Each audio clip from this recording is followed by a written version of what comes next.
ამეთახმება ამაში, რომ ყველაზე საინტერესო დისკუსიები მიდის ხოლმე რეკლამის დროს და რეკლამის შემდეგ რაღაცა გვიწევს ამის შეწყვეტა. მე მინდა გადავიდე დარბაზთან თქვენი ცნებასით, ჩვენ მეჩვენება რომ ცოტა გავხსნით ჩვენს თავარ თემას არჩევნებს და ვისაუბროთ ძალიან ბევრ რამებზე არჩევნების გარდა. დარბაზიდან თუ გაქვთ შეკითხვები ან რეპლიკები ჩვენთან დაკავშირებით, გვინდა თუ არა რიგარეში არჩევნები, რამე საფრთხეებს ხო არ შეიცავს, არა მხოლოდ ფულის ხარჯვის თვალსაზრისით, არამედ ზოგადად. ილია ჭავჭავაძე სახელმწიფო უნივერსიტეტის დარჩია სოფლის ბატონ დავით საგანიძესთან მაქვს ერთი კითხვა. თუ ჩატარდა რიგარეში არჩევნები, რა იქნება იმის გარანტი, რომ არ გაყალბდება ეს არჩევნები? ძალიან დიდი მადლობა ამ კითხვისთვის, ყველაზე სერიოზული კითხვაა და პირველი რაც ალბათ უნდა გააკეთოს ოპოზიციამ, უნდა ძალიან არ მეყვარს ეს სიტყვა, მაგრამ დღეს უკვე რამდენჯერმე ვიყარე აიზოდოს ხელისუფლება, რომ პირველ რიგში საარჩევნო კოდექსში შეიტანოს ცვლილებები. მე თქვენ პატარა ისტორიას მოგახსენებთ. მაგალითად, ეხლა ბატონი პალიკო დამეთანხმება, იმიტომ რომ აქტიურად იყო ჩართული 2007 წელს, როცა თქვა იგივე ევროსაბჭოს და ეუთოს თან ერთად მათი აქტიურობით ჩვენ მივიღეთ კანონი და მე მიმაჩნია რომ აბსოლუტურად სწორედ და სამართლიანი იყო რომ 235-დან შემცირდა 150-ზე, აქედან გამომდინარე, რომ ყოფილიყო 100 პროპორციული 50 მაჟორიტარი. გახსოვთ ალბათ ეს იყო საერთო კონსენსუსით ოპოზიცია ხელისუფლება ამაზე შევтаხით, მივიღეთ და ასე შემდეგ და მე უცებ ეს კვირაში ყოველგვარი პროცედურის დარღვევით, ამაზე შიმშილობდი 17 დღე გახსოვთ ალბათ ძალიან გამიჭირდა და მართალია. რომ ეს კვირაში ყველა პროცედურის დარღვევით ეხლა არ გითხრათ რომ არ დარღვეულა არაფერი, მიიღეთ უცებ რომ არა 75-ზე რატო როგორ რატო ჭირდებოდათ რა უჭირდათ იქნა მიღებული ეს კანონი და შესაბამისად ამას მოყვა გაყალბების მთელი ნუსხა. იმისათვის რომ არ გაყალბდეს არჩევნები, პირველი ამისი თავი და თავი გახლავს საარჩევნო კოდექსი.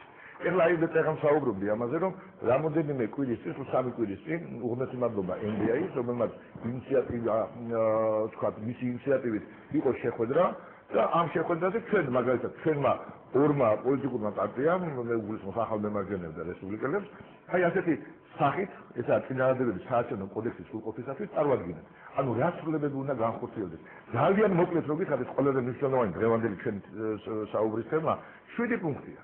ეს არის საარჩევნო სისტემა, ანუ როგორი უნდა იყოს სისტემა, რამდენ კაცს ვირჩევთ, როგორი სისტემით ვირჩევთ და ასე შემდეგ. მეორე საარჩევნო ადმინისტრაცია, დღევანდელი CSCO უნდა იყოს თუ როგორი უნდა არსებობდეს ადმინისტრაციული სტრუქტურები, ვინც უნდა ზედამხედველობა მოახდინოს და ვინც ჩაატაროს უпроსტოს არჩევნები. მესამე ესა საარჩევნო ძალები, ანუ ვინ უნდა გადაწყვეტოს ეს ძალები. მეოთხე, როგორ უნდა ტარდებოდეს არჩევნები ლოკალურად, იმაგარი ვიდეო თვალი უნდა იყოს თუ არა, ან და როგორი უნდა იყოს დამონტაჟებული, კიდევ რა ნიუანსები უნდა იყოს იქ. შემდგომად ამომრჩეველთა რეგისტრაცია, რაც თავი და თავია მთელი ამ გაყალბებების მე სიერთგულისხმობ და ამ გადაუწყვეტელ პრობლემას, ხელოვნურად შექმნილ პრობლემას ამის გადაწყვეტა მარტივია, ეხლა ძალიან მარტივია არა, მაგრამ ძალიან მარტივია არაფერი არა ცხოვრებაში. უბნები როგორი უნდა იყოს, ანუ დახურული უბნებს უგულისხმობ მე. უნდა არსებობდეს თუ არა და ასე შემდეგ და საარჩევნო კამპანია როგორ უნდა ტარდებოდეს და რა უფლებები უნდა ქონდეს ხელისუფლებას ამ კამპანიის ჩატარების დროს და რა უნდა იკრძალებოდეს. აი ეს ზოგადად ეს 7 პუნქტი რაც მოგახსენებთ, გაშიფრულია რა თქმა უნდა. მე თქვენის დებატით რახან დაინტერესეთ, მე ამას დაგიტოვებ თქვენ თუ შეიძლება თქვენთან გადახედოთ. ამ თემებზე აპირებთ თანამშრომლობას. ეხლა ეს გამოდონი ის საკითხია. ეს საკითხია. ამ შემთხვევაში თუ იქნება რიგარეში არჩევნები, ეს არის თქვენი ულტიმატუმი თუ ამ შემთხვევაში კოდექსთან დაკავშირებით. ეხლა ამას ჩვენ სამწუხაროდ ვერ შევწყვით, ამაზე საჭიროა პარლამენტის თქვათ გადაწყვეტილება და ისე ვამბობთ ჩვენ ყველაფერს გავაკეთებთ და აუცილებლად მოვაკეთებთ ისე როგორც ოპოზიცია გამოჩნდა საზოგადოებრივი თუ პირველი არხის ეთერში, ისე როგორც ოპოზიცია თქვენ მოგზანდით აქ და აქ მგზანდებით, ისე როგორც კიდევ უფრო ხშირად გამოჩნდება ოპოზიცია ტელევიზიებში თუ ასე შემდეგ და ასე შემდეგ. პირობას გაგზავნოთ თქვენ და ჩვენს მაყურებელს, რომ აუცილებლად მივახცევთ იმას რომ თქვენ აი ამას შეცვლით ამ კოდექსს. როგორია ეს კოდექსი კითხავთ, რა შეიძლება ამ ხელისუფლებას რესპუბლიკელები ქუჩის აქციების მოყვარულები ნამდვილად არა ვარ მე ქუჩის აქციების მოყვარული, მაგრამ არსებობს პოლიტიკური ნორმალური პოლიტიკური ბრძოლის ყველა ხერხთა და საშუალებას, რომელიც კანონით არის დაშვებული. მათ შორის მანიფესტაცია იქნება, მიტინგი იქნება თუ რაც იქნება, ყველა ამ აქციას და შესაბამისად ვინაიდან თქვენ უკვე ნამდვილად ვეღარ ახართ იმ პოზიციაში, ვეღარ ახართ ისე არად. დღეს თქვენ აღარ აკავთ ფაქტურად მხარდამჭერი გარდა თქვათ იმ სტრუქტურებისა, რომელსაც თქვენ აკონტროლებთ თავიდან ბოლომდე, საზოგადოება აღარ გიჭერთ ხარ. ეს ჩემი აზრი არა, ეს საზოგადოებისათვის. თქვენ იზოლებული გახდებით მიიღოთ ეს კანონი და აი ამ კანონის მიღების შემთხვევაში იქნებ მედით მოხდათ ბატონო გაკარებული აქციონებს ეკრება. ბატონო პავლე, რა დაწესებულებია რა ხელისუფლება რომ წავიდეს.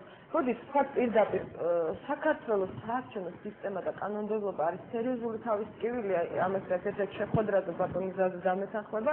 რაღაც ხუმრობის თემა იყო უკვე და მე მგონი გლობალურ დათმობაზე არ ყოფილა ამდენი საუბარი რაც არის საერთაშორისო მასშტაბით საქართველოს არჩევნებზე. მე ბოდიში ალიკო სანამ დაიწყებ რა. გაცნობებდა ხართ გაცნობებდა.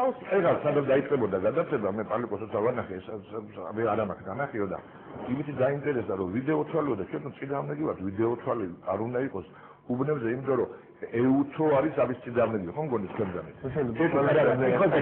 ეუთო ამის წინააღმდეგი ეხლა თქვენ აი დედმამიშვილი ჯერ ერთი ვიდეო თვალი ის აუცილებელი ატრიბუტია რომელიც ყველა გაყავდება აბსოლუტურად კარგად დააფიქსირდეს ეხლა როგორ უნდა ამოიღო როგორ უნდა ქონდეს საშუალება და ვის უნდა ქონდეს საშუალება რომ ესახოს მეორე თემა მაგრამ თურმე ვიღაც რომელიღაც საერთაშორისო ორგანიზაცია წინააღმდეგი და უწეფეს დაიხვიეთ ხელზე და ყველა რო იყო მომხრე და ყველა თქვა თქვენ წინააღმდეგი ადრიდვაც ის დაატანა ანუ როცა გინდა ითვალისწინებთ როცა გინდათ არა ამაზე რა გათხოვთ რა შეცვლით მოდით ასე ვთქვათ ეს საკითხი ხონდა და ცოტა სხვა კუთხიდან დავიწყოთ საუბარს საინტერესო პირველ ამაზე აუცილებლად პირველი იმ შეფასებამდე რაც ბატონმა დავითმა გააკეთა და თავარი რაშიც ჩემი აზრით ბატონ დავითს ვენწდებით ეს არის ის ამოხავალი წერტილი რომ თურმე ხელისუფლებას ხარდაჭერი საერთოდ აღარ აყავს საზოგადოებაში ზუსტად ასეთივე დაიწყო რაღაც პროცესი და თქვენი კოლეგები ამაზე საუბრობდით რამოდენიმე თვის წინ, მაგრამ შემდეგ აღმოჩნდა რომ პირიქით ის რასაც თქვენ ესაუბრებოდით საზოგადოებაში ის არ მოხდა ის დაყოლებული არჩევნებით აღმოვაჩინეთ იმ არჩევნებით ბიულეტენები და მოპარული ბიულეტენებით აღმოვაჩინეთ თქვენ ახლა რომ არ დავაწყოთ და შემოყოლეთ და მინდა რომ შემოყოლეთებად რამოდენიმე წუთი დამწყდა იმ არჩევნებზე ბატონ დავით რომელზეც მილიონამდე ადამიანმა მისცა ნაციონალურ მოძრაობას ხმას. თქვენ ამას მაშინ ერთი კვირით ადრე, ორი კვირით ადრე ეძახით, რომ საზოგადოება საერთოდ აღავლებს ნაციონალურ მოძრაობას. დავანებოთ ამას თავი, ეს არის თავარი მე ვფიქრობ, რა გამოსავალი წერტილი, როცა არ უნდა ჩატარდეს არჩევნები. თავარი ვინც სხვა არჩევნების ეს იქნება საზოგადოება და საზოგადოების განწყობა. ეხლა იმაზე თუ როგორია საარჩევნო კოდექსთან დაკავშირებით ჩვენი გამოცდილება მუშაობის ოპოზიციას. სამწუხაროდ ჩვენი გამოცდილება ცოტა სხვაგვარია ვიდრე ეს ბატონმა დავითმა წარმოაჩინა. მაგალითად, მთელი რამოდენიმე თვის განმავლობაში, რამოდენიმე წლის განმავლობაში იყო მსჯელობა იმაზე, რომ საარჩევნო ბარიერი 7%-დან დაწეულიყო 5%-ად. როდესაც ჩვენ ვიღებდით ამ გადაწყვეტილებას, უკვე შარშან მივიღეთ ეს გადაწყვეტილება 2007-ში, როდესაც ვიღებდით ამ გადაწყვეტილებას დაწევაზე, ყველა პარტია უკლებ გამოვიდა და თქვა, რომ თურმე ამას ნაციონალურ მოძრაობა აკეთებს საკუთარი თავისთვის, იმიტომ რომ თურმე რაღაც პრობლემა აქვს ბარიერის გადალახვა. როგორ პრობლემა ვისქონდა ამაზე საზოგადოებამ გასაფასო. იგივე შემიძლია თქვა სხვა საკითხებთან დაკავშირებით, რომელიც შეიძლება ტექნიკური იყოს. ჩვენ გქონდა მშენობა იგივე თქვა საუბნო და საოლქო კომისიებში პარტიების წარმომადგენლობის შეყვანა. მათივე მოთხოვნით, ჩვენი ოპონენტების მოთხოვნით, ჩვენ შევიყვანეთ საუბნო კომისიებში პარტიული წარმომადგენლობა. არჩევნების შემდეგ, საპრეზიდენტო არჩევნების შემდეგ გამოგვიცხადეს, რომ თავარი რაც იყო დარღვევები იყო თუნდაც საოლქო კომისიებში და საოლქო კომისიებში რო არ იყო პარტიული წარმომადგენლობა, აი ეს იყო თავარი პრობლემა. შევიყვანეთ საოლქო კომისიებში პარტიული წარმომადგენლობა მათი 13 წევრიდან ქვეყანაში მგონია 13 წევრიდან გადუნდათ თუ არა ეს ხა 13 წევრიდან ერთი თუ არ იყო ორგანიზაციის ეს მაინც თქვით.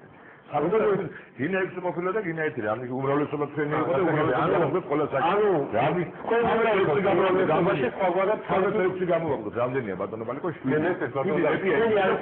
ყველა საკითხი 7 ხმით მიიღეს არა ყველა საკითხი არის ძალიან ბევრი საკითხი